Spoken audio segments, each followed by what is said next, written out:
Hey everybody, so I know we all like to shop at the Dollar Tree or the Dollar Store, Dollar General, or whatever sort of dollar variant you have in your neck of the woods.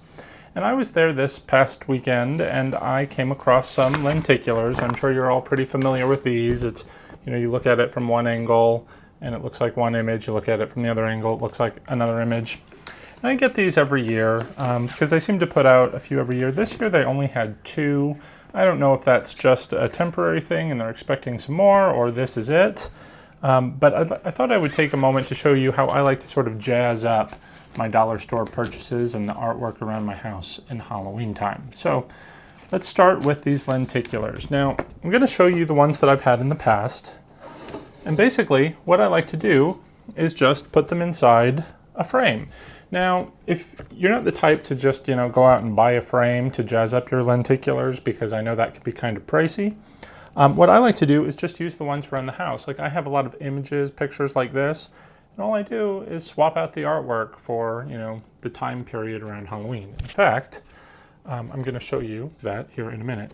But first I just wanted to point out this particular lenticular. It's of this woman. I got this one, I think, last year. And it is almost exactly the same as the one from this year, although it's a little bit different. This time she has some crossed hands in the picture, and in this one she has no hands at all. This image is a little bit clearer and brighter than the other one, so I might swap it out, although I do like the one with the hands just a little bit better. The other ones that I've had in the past would be this sort of scientist-looking guy, and this sort of young man. And I like those. But then I have this woman here, and she doesn't sort of fit with the others for some reason. Her sort of zombie-esque nature, when you see her from that particular angle, just looks far off from the other ones, and I was never very happy with this one. So I thought I would swap this one out. I'm still going to contemplate this woman. I might not do anything with her, but the other one at the dollar store was this young man. Thought he was kind of cute, so let's go ahead and swap him out with this woman. Now, this is going to bother me just a little bit because now I'm going to have 3 men and 1 woman, but I guess I'll get over it. So how I do this, by the way, see, I just actually, use artwork I have around the house. Now, this particular, these 4 lenticulars, I don't actually have hanging around the house right at the moment, so I just swap out. Basically, I have 4 pictures going up my stairway in the living room, so I just swap out the artwork for Halloween. But this used to be, whoops, it's upside down. This used to be some old artwork that I had around the house, so I just use, the frames that I have. Now, of course, these frames are not going to be the right size, so you can see,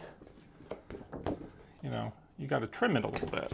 So basically, I will just take out the piece of glass, frame it on the image, and cut it out. But rather than take out the glass, since I already have this one cut, let's just go ahead and do this real quick. Just going to kind of center it in place. I'm going to take my marker and draw around it. Now, I don't know what size frame this is offhand. You can get frames at the dollar store, so you can't beat that. Well, you can beat that. If you have frames around the house you can already use like these, and that's the perfect option. But, the dollar store sells dollar frames. They're usually 8 by 10, so they might be a little bit small for this project. I like the slightly larger frames like this because this frame, this fake frame that they had around the image, just sort of makes the perfect border around the picture. So I think it looks nice. Go ahead and cut this out. And I think I'll probably use, this crazy zombie lady somewhere else in the house, maybe. Of course, now I'll have to find another frame. Again, maybe I'll go to the dollar store. But sometimes in my basement bathroom, I do a whole zombie theme. So that might make some interesting artwork for the bathroom downstairs. All right, so let's get rid of Zombie Lady. Oh, you do want to peel off these stickers in the back because they do show through. This one's going to be a little bit challenging, it looks like. I'm just going to leave it on for the video just so we can move along. But I'll probably swing back around and peel that off. So we're just going to put the backing back in place. And there we go. All right. Push the little tabs. All right, so there you go. The frame makes this sort of dollar store lenticular look so much nicer. And, you know, if I'm going to be displaying it around the house, it actually looks like, you know, a real picture that would likely be hanging in my house as opposed to, you know, just a cheap little flimsy something taped to the wall. So there we go. He's fun. The other things I like to do, of course, you know, I pick up these frames, Halloween themed frames when I can, but they can get kind of pricey. I think each of these are usually like $5-7 or so. So I'll pick up some here or there, especially if they're on clearance. But, you know, you can print out pictures from Walgreens very cheaply, for pennies really. You can do it online, send the picture over, and then just swing by and pick it up. And if you have a membership to like Costco or Sam's, you can do that probably even cheaper. So I usually will just print out Halloween pictures from the past so I can have them displayed around the house somewhere too. A lot of the time I have groups of pictures in the house, like this one, like right outside my guest bathroom. I have a series of pictures basically of my dog, Noodle. She's very cute. So a tip for Halloween time, what I like to do is I keep the pictures. I usually will turn that bathroom downstairs into like a snake themed bathroom. So all I do is, I keep the pictures that I use for Halloween inside the frame so I don't have to hunt for them the next year. So I will just take off the photo of my dog, which is just taped to the the picture. I'll put in my snake themed one, leave my dog there in the frame for later so I can swap it back out. And here in seconds I have my new picture. And again, my snake, he's a little not centered. You just want to make sure that you actually center him properly in the picture. But you know, you can just print out a picture that you find online, throw it in the frame. You know, black and white's kind of cool too, so now I can swap out the artwork in my house to something more Halloweenish in seconds for no money. I mean, I already had this picture frame hanging somewhere in my house, so you can't get too much easier than that. If you want a little bit more of a challenge, sometimes I will build my own frames.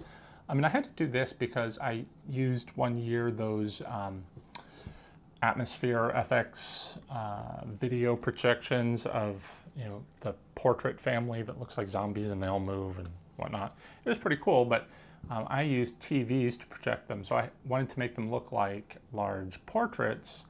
I built these frames for them, which is so easy too. You just go to Home Depot, you can cut to length, basically molding, and then, you know, I'll bring them home, cut it at the 45-degree angles with my miter saw, and just hot glue it together. And this thing is very sturdy. So, you know, I've used that for my, you know, unliving portraits, but also I will take these sometimes and hang them elsewhere in the house. And I make them into like 3D picture frames. I did not bring an example, but sometimes I will take my spiders, I just hang them on the back. I already have a picture frame or a picture hook. So I just stick the frame on top of the picture hook. I take a little piece of fishing line, connect it to my little spider that I get at the dollar store, and have the spider inside the frame. So, you know, I just rotate the spider, you know, here and there, sometimes have it slightly outside the frame like it's crawling up the wall. It just makes it kind of a fun extra atmosphere. I was really impressed with the way that looked, and if I have a picture, I'll make sure I put it up here on the screen. But you could probably do that with any sort of thing that, you know, you could hang. This is obviously not the best example because it's a little too much 3D dimension, but you know, you get the gist of it. You can make something into 3D. It's pretty cool. So that's what I do with the artwork around my house. I'm curious to see what you do with yours, so be sure to leave me a comment, let me know. Otherwise, I guess that's it for today, guys. Stick around for more DIYs and tips and reviews, and I'll see you around. Take care and happy haunting.